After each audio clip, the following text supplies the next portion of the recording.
قدرمندو دا وراثت منګ او تاسو ته الله تعالی اوس وسپارل.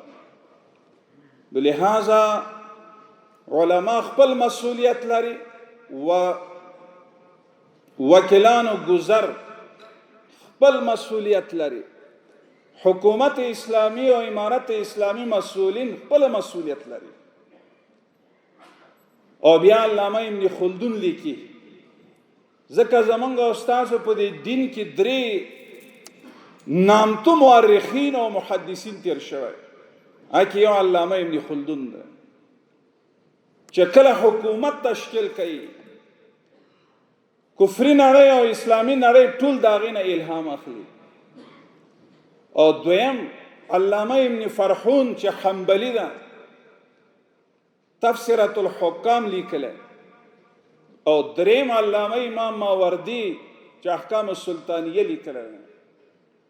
مونږ تاسې مواد لرو، زمونږ اکابرینو مونږ ته مواد پرېښی، خو باید د هغې نه مونږ استفاده وکړو او مستفید شو. قدرمندو علامه ابن خلدون لیکي د ملت او د حاکم په مابین واسطه داسې ده لکه والدین او اولادو. والدین په اولادو خفه کیږي، اسلامی حکومت هم په ملت باندې خفه کیږي. اسلامی نظام دا غواړي چې زما خورکۍ، زما مور، زما میندې دوی دې محجوب او مستور دي وي، په حجاب او په پرده کې دي وي.